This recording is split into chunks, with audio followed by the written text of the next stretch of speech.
ഇന്നെൻ്റെ Onam day in my ലൈഫാണ് കേട്ടോ. അപ്പോൾ രാവിലെ തന്നെ പൂരിയും ബീഫാണ്, തലേദിവസം വെച്ച ബീഫാണ്, അടിപൊളി ടേസ്റ്റായിരുന്നു. പിന്നെ അത് കഴിഞ്ഞ് അമ്മയെ കുറച്ച് സഹായിക്കാമെന്നും പറഞ്ഞ് അവിയൽ കിണ്ടുക, എന്നിട്ട് അത് കരിയിച്ച് കൊടുക്കുക, ഇങ്ങനത്തെ കുറച്ച് രസകരമായ പണിയായിരുന്നു അത്. അതിൻ്റെ ഇടയിൽ അവിയൽ നനച്ച് കഴിച്ച്. അപ്പോൾ ഇന്ന് കുറച്ചധികം സാധനങ്ങളുണ്ട്, അതായത് കുറച്ച് എന്താ പറഞ്ഞാൽ കൂട്ടാൻസൊന്നും ഇല്ല. അപ്പോൾ ഇത്രയാണ് നമ്മൾ ഇത്തവണ ഓണത്തിന് വെച്ചത്. അതായത് ചോറും സാമ്പാറും പപ്പടവും കൂടെ കൂട്ടി കഴിക്കണം, അടിപൊളി ടേസ്റ്റായിരുന്നു. അത് കഴിഞ്ഞ് പപ്പ എനിക്കൊരു ആദ്യത്തെ വാദന്ന്, അത് എന്താ പായസവും പപ്പടവും കൂടെ കുഴച്ച് കഴിക്കണം.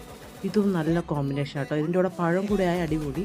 അത് കഴിഞ്ഞ് നേരത്തെ ഇട്ട ചോറ് തന്നെ അതിൽ കുറച്ച് പുളിശ്ശേരിയാന്ന് തോന്നുന്നു ഒഴിച്ച് അതും കഴിച്ചായിരുന്നു. പിന്നെ ബോളി എനിക്ക് വലിയതായിട്ട് ഇഷ്ടപ്പെട്ടില്ല. ബോളി എനിക്ക് അങ്ങനെ ഇഷ്ടമല്ലാത്തൊരു സാധനമാണ്. അതിൻ്റെ കൂടെ തന്നെ പൂന്തിയാണ് എനിക്ക് കൂടുതൽ ഇഷ്ടം. അപ്പോൾ പൂന്തിയും കൂടെ കഴിച്ച് പിന്നെ ഞാൻ ചോറെടുക്കാമെന്നൊന്നുമില്ല, ഇങ്ങനെ അടച്ചു വെച്ചിട്ട് പോയി കിടന്നു.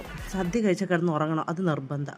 അത് കഴിഞ്ഞൊരു മുട്ടായിയും കഴിച്ചിട്ട് പുറത്തിറങ്ങിയപ്പോഴത്തേക്കും നല്ല മഴയും കണ്ട് നമ്മൾ ചായ കുടിച്ചായിരുന്നു. രാത്രി പിന്നെ വേറെ ഒന്നും കഴിച്ചില്ല, പായസവും പടക്കളം ഫിലിമാണ് കേട്ടോ. അപ്പോൾ അത്രയേ ഉള്ളൂ ഇന്ന്.